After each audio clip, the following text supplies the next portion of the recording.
স্ত্রীটার করণীয় হলো বেশি বেশি ইবাদত বন্দেগী করা, নামাজ পড়া, রোজা রাখা, কোরআন কারীম তেলাওয়াত করা, জিকির আজকার করা।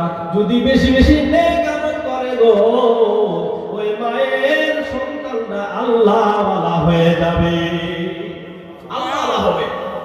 আর যদি আপনি বিয়ে করেছেন কিরণমালা, আর বিয়ে করেন আনার পরে গো সব সময় খালি মোবাইল দেখে, মোবাইল ছাড়া আর কিছু বোঝে না,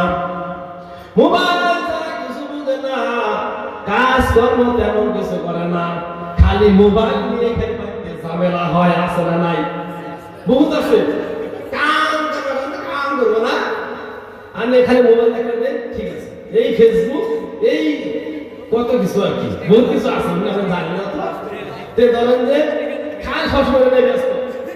কয়েকদিন আগে আমি একটা খবর শুনলাম ফেসবুকে, খবরটা হইল একজন টিকটকার বিয়ে করছে, তার মানে যারা তার মানে কন্টেন্ট ক্রিয়েটর নাকি করে, ধরেন যে তারে স্বামী বেঁধেছে, না তুমি না করা হবে না, তোমার আমি বিয়ে করে নিয়েছি, তো তুমি আর আজকে থেকে তুমি এই চিন্তা করা হবে না, ভিডিও করা হবে না, এই টিকটকার না কিছু করা হবে না। হে কয় যে তুমি আমারে না যাতে না আগানো আমি বাদ দিন না, তাতে তুমি আমার রাহ রাখবা না রাহ ছাইরা দাও, রাহ রাখবা না রাহ ছাইরা দাও, তাও আমি ওটা ছাড়া হব না, বুঝছেন কি? এইরকম যদি আপনার কপালে আসে গো, তাহলে আপনার ঘুম হারাম নাকি কই? দেখা বিয়া করার গোসল খায় না।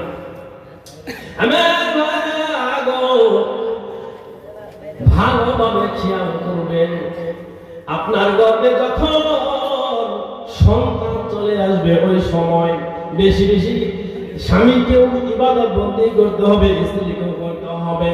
স্ত্রী যদি বেশি বেশি কোরআন কারীম তেলাওয়াত করে, তাহলে তার গর্ভে থেকে আল্লাহ আব্দুল কাদের জিলানী রাহমাতুল্লাহ আলাইহি বের করে দিবে, বলি সুবহানাল্লাহ।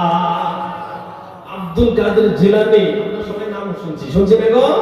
দেখি আমরা জানি আব্দুল কাদের জিলানী মস্ত বড় আল্লাহর ওলি আছে নাকি বল, যাকে বলা হয় বড় পীর নাকি, পীরদের সবচেয়ে সর্দার আব্দুল কাদের জিলানী রাহমাতুল্লাহ আলাইহি। তিনি মায়ের গর্ভে থাকাকালীন তিনি 18 পারা কোরআন মুখস্থ, বলি সুবহানাল্লাহ।